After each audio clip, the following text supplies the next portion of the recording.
이러한 유전자 정보를 뭐 악용한다거나 또 이게 과도하게 신뢰하는 문제도 사실 문제거든요. 예를 들어서 만약에 뭐 경찰이 뭐 DNA를 무단으로 수집한다거나 뭐 또 직장에서 이런 유전적 소인을 이유로 해서 뭐 차별이 발생하는 등 이런 사례가 사실 외국에선 벌써 이미 보고되고 있다고 해요. 안녕하십니까? 아제너드 오 작가입니다. 안녕하세요. 아제너드 투디입니다. 오늘은 또 어떤 흥미로운 이야기를 해주실 건가요? 예. 오늘은 이제 벌써 27년이나 지났는데 1997년 SF 영화 가타카 이것과 이제 이와 관련된 좀 여러 가지 이야기를 한번 해볼까 합니다. 아, 가타카요? 예. 당시에 그 청춘 스타 이사노쿠와 우마 서번 그리고 또 주드로 등이 그 주연을 맡은 영화였죠? 그렇습니다. 저도 이거 학창 시절에 감상했었는데 이게 벌써 25년이 지났군요. 세월이 참 야속하네요. 그렇습니다. 이런 좀 오래된 영화 떠올리다 보면은 벌써 시간이 이렇게 지났나 굉장히 놀라게 되지요. 그렇죠. 이게 아주 오래된 영화들 있지 않습니까? 막 숀 코너리 나오는 007이라든지 이런 것들은 오히려 느낌이 별로 없는데 제가 막 젊었던 시절 막 90년대 2000년대 영화들이 벌써 이제 매트릭스 같은 영화들도 있고 이런 게 벌써 이제 20-30년 되어 간다는 사실은 정말 생각하면 깜짝깜짝 놀라죠. 맞습니다. 근데 오래전부터 궁금한 것이 있는데 이 영화 제목이 왜 일본어와 비슷한 가타카입니까? 이거 일본어 아니고요. 이 영화 제목 가타카는 DNA를 구성하는 네 가지 염기 서열의 이니셜인 G, A, T, C, 구아닌, 아데닌, 티민, 시토신 여기서 따온 거예요. 그래서 이 영화의 배경이 유전공학과 유전자 조작을 중심으로 한 사회이기 때문에 이제 이러한 제목을 지은 거죠. 유전자. DNA와 관련된 제목이군요. 그렇습니다. 저는 히라카나 가타카나 같은 일본어 발음과 비슷해서 예.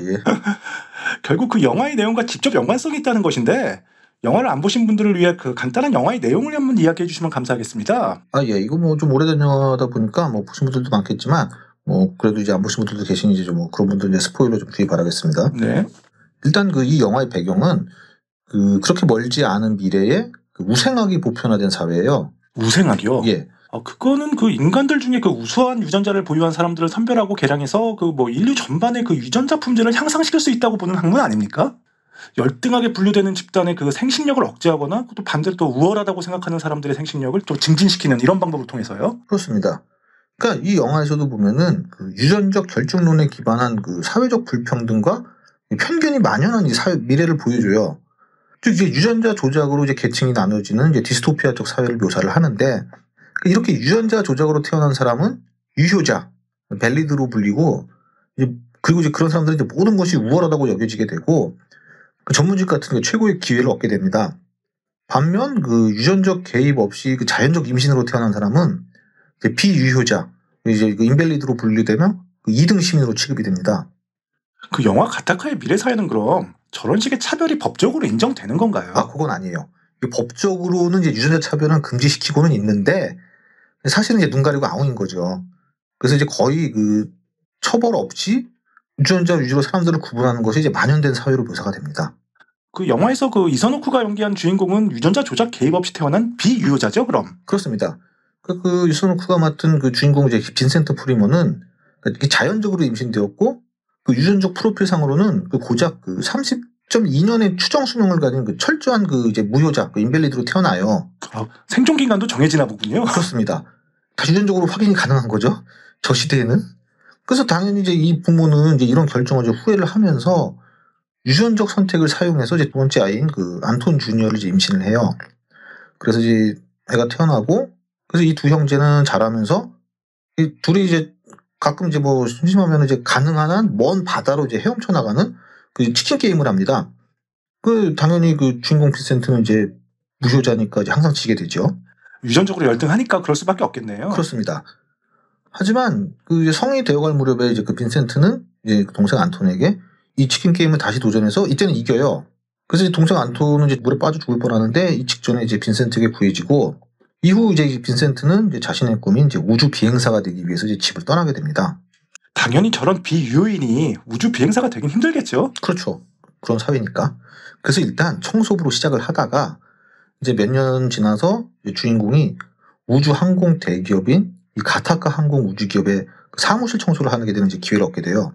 그러던 중 주인공은 유전자 세탁, 이제 사회가 그러다 보니까 유전자 세탁이라는 게 있는데 별게 다 있네요. 그렇습니다. 이 유전자 세탁, 신부 세탁하는 거죠. 그 유전자 세탁을 도와주는 이제 한 브로커를 알게 되는데 이제 그를 통해서 이제 교통사고로 이제 하반신이 마비된 전 수영 스타 그 제롬 유진 모로우를 소개받게 됩니다. 그 말씀하신 그 하반신 불구의 수영 스타 그 제롬 모로우가 주드로가 맡은 배역이죠? 그렇습니다. 그래서 주인공은 제롬 모로우에게 이제 기증받은 머리카락, 피부, 혈액, 그 소변 샘플들을 사용해서 유효한 사람 이걸로 이제 가장을 해서 우주항공 기업 이제 가타카에 취업을 하게 되고 여기서 능력을 발휘해서 그 토성의 위성 타이탄으로 향하는 그 임무의 항해사로 배정이 됩니다. 그래서 여기서 주인공은 그 자신의 신원을 숨기기 위해 정말 열심히 매일 막 꼼꼼하게 막 손질하고 막 뭐 자기 피부 문지르고 이렇게 해서 자신의 유전 물질을 제거하고 그리고 아까 얘기했던 그 제롬의 샘플을 사용해서 매일 그 DNA 스캐닝과 이제 소변 검사를 통과를 하고 그 심장에 결함이 있는 것도 이제 숨기면서 생활을 합니다. 그 저런 유전적 결함이 큰 사람이면 저런 위치에 올려놔도 버티기 힘든 거 아닐까요? 아무튼 뭐 소원이던 우주 보행사가 된 거니 뭐 이제 끝난 건가요? 그리고 우마썸은 언제 나오나? 예. 이렇게 영화가 쉽게 끝날 리가 있겠습니까? 일단 이 주인공의 이 우주선 발사 일주일 전에 회사 관리자가 살해당하는 일이 발생을 해요. 그리고 이 주인공 이제 빈센트는 형사들이 막 이제 살해 현장을 이제 조사하는 곳에 이제 막 사람들이 몰려서 이제 구경을 하고 있게 되자 호기심에 이제 그곳을 얼쩡대다가 속눈썹 하나를 흘리게 되고 경찰이 이거를 발견하게 돼요. 그것은 결국 그 등록되지 않은 즉 무효한 사람의 속눈썹이라는 거 아닙니까? 그렇죠. 그래서 영화에서 이 살인 사건은 이게 범인이 누구냐 이런 서스펜스보다는 속눈썹의 소유자 즉 주인공이 이게 중요한 인물을 이제 눈앞에 두고 공권력에 의해서 이제 정치가 탄로날 것 같은 이 위기감 요거에 초점이 맞춰져 있어요. 그래서 이 과정에서 이 주인공 빈센트는 이 회사 동료인 그 이제 나오는 이제 우마 서머니 맡은 아이린 카시니와 가까워지고 그녀와 이제 사랑에 빠집니다. 근데 웃긴 게 이 여자 아이린은 그 유효자이지만 신부전 위험이 또 있어서 우주 임무에 참여할 수 없는 사람이거든요. 심지어 이 주인공에게 유전자 샘플을 제공하는 이 제롬의 그 하반신 마비도 어떻게 된 거냐면은 그 자기가 최고가 되도록 그 유전적으로 만들어졌지만 무슨 일인지 실제로는 그렇게 되지 못했던 거예요. 그 금메달을 못 땄다는 말씀이시죠? 그렇습니다. 그래서 이것 때문에 막 고통받고 막 좌절해서 자살을 시도하다가 이제 그 하반신 마비가 된 것으로 드러나요. 그 올림픽에서 이제 은메달은 획득했지만 금메달 딴 건 아니었거든요. 1등 하지만 뭐 비겁한 사회인지 모르겠지만 결국 이 빈센트는 그 수사의 소나기를 거듭 피하게 되고 이제 마침내 이제 관리자를 죽인 범인도 밝혀지게 돼요. 그래서 여러 우여곡절 끝에 이 주인공 빈센트는 자신의 예상 수명인 아까 얘기했던 그 30.2년도 넘어서게 살게 되고 결국 자신이 꿈에 그리던 우주선에 몸을 싣고 토성의 위성인 그 타이탄으로 떠나게 되고 그 로켓이 발사되던 이제 그 시간에 유효자이자 그 빈센트에게 이제 유전자를 제공한 그 제롬은 그 자신이 딴 수영 은메달과 함께 자신의 집 소각로에서 이제 스스로를 불태우면서 이제 영화는 막을 내리게 됩니다. 아니 그 주인공 동생 안톤도 유효자지만 비유효자인 주인공에게 수영해서 쳐발리고요. 올림픽에서 당당히 은메달을 획득할 정도인 제롬도 그 정신력에 문제가 있어 보이고 좀 주인공 보정이 심한 거 아닙니까? 특히 그 유효자인 우마 서머는 신부전증도 있는데 어떻게 대기업인 우주항공기업에 입사할 수 있나요? 그 이제 우마 서머니 연기한 이 아이린 이 캐릭터의 사례는 그러니까 유전적 편집 기술이 이제 모든 문제를 해결하지 못한다는 점을 이제 강조했다고 이제 보여요. 그 유전자 조작으로 이제 많은 질병의 위험을 줄일 수는 있지만 또 예상치 못한 이제 건강 문제가 여전히 발생할 수 있다는 거죠. 그러니까 이게 그 영화에서는 이제 중요한 의미라고 할 수 있는데 이 가타카는 그러니까 유전자 조작으로 태어난 사람들조차 완벽하지 않다는 것을 보여주고 유전적 완벽함을 추구하는 이 사회의 허구성을 보여준다고 할 수 있는 거죠. 이뿐만 아니라 그 안톤과 제롬 모두 다 그 유효자임에도 불구하고 어떻게 보면 이 영화가 유전적 결정론의 한계를 지적하는 캐릭터로 나온 거라고도 볼 수가 있는 거죠.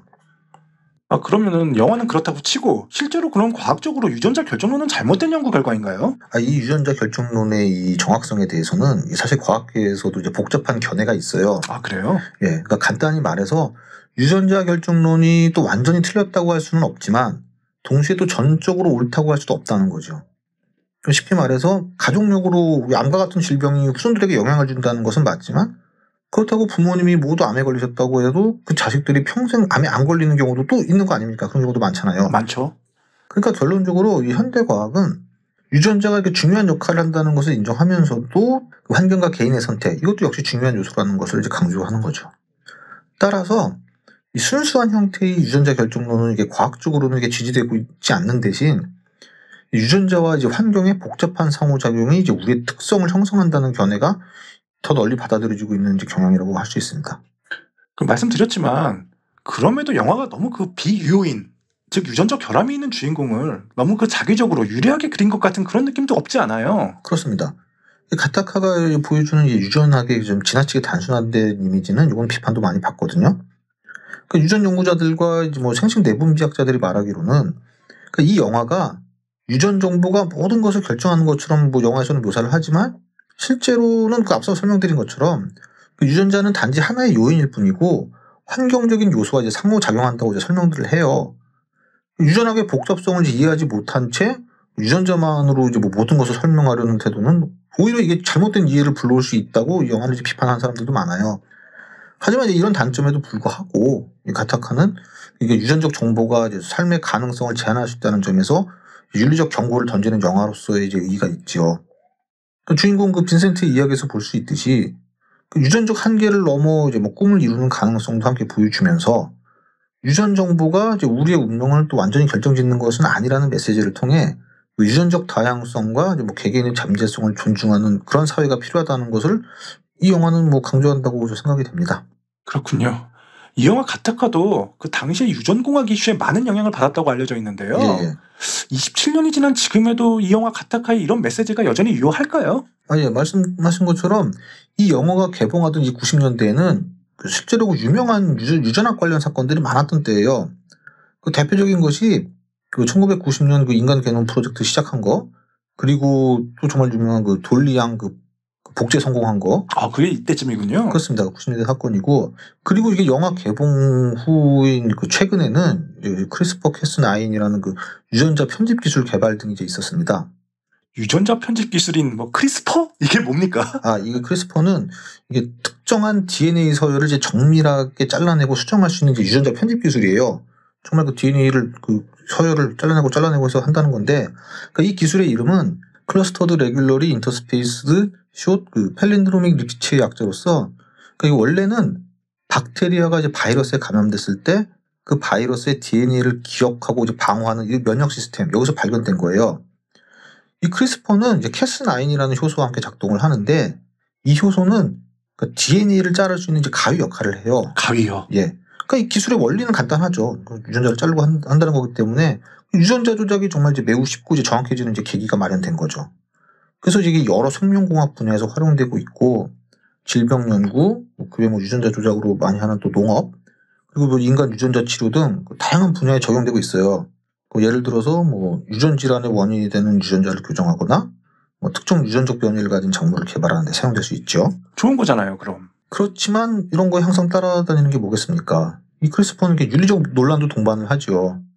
그러니까 인간 배아의 유전자를 편집한 일명 그 디자인된 아기를 만드는 문제나 유전자 편집이 가져올 장기적인 생태적 영향 등에 대한 우려가 있죠. 특히 2018년에 중국의 그 허젠쿠이라는 사람이 이 크리스퍼로 그 HIV 바이러스 있지 않습니까? 에이즈요? 예. 그거에 내성을 갖도록 그 세계 최초의 유전자 편집 아기를 탄생시킨 사건이 있었는데, 이게 정말 큰 논란을 불러일으켰고. 그런 사건이 있었어요? 그렇습니다. 당연히 윤리적 그리고 법적 규제의 필요성을 강조하게 만들었죠. 진짜 영화가 상상했던 유전자 기반 사회가 현대 과학기술의 발전으로 인해서 점점 더 현실에 가까워지고 있음을 보여주는 좋은 사례 같아요. 그렇습니다.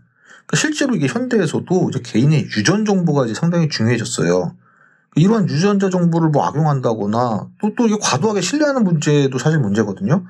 예를 들어서 만약에 뭐 경찰이 뭐 DNA를 무단으로 수집한다거나, 뭐 또 직장에서 이런 유전적 소인을 이유로 해서 뭐 차별이 발생하는 등 이런 사례가 사실 미국에선 벌써 이미 보고되고 있다고 해요.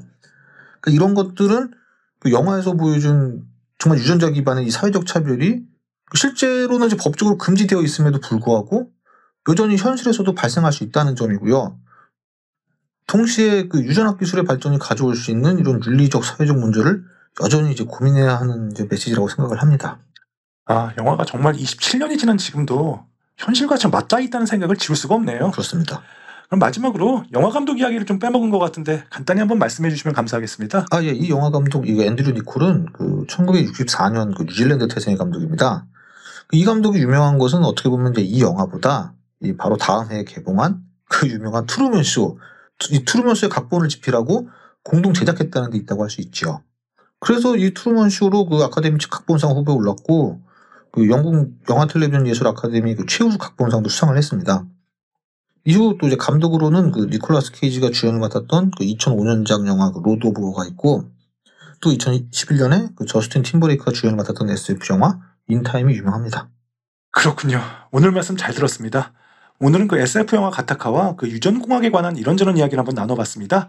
흥미로우셨다면 좋아요와 구독 좀 많이 좀 눌러주시고요. 저희는 다음 시간에 더 좋은 영상 가지고 찾아뵙겠습니다.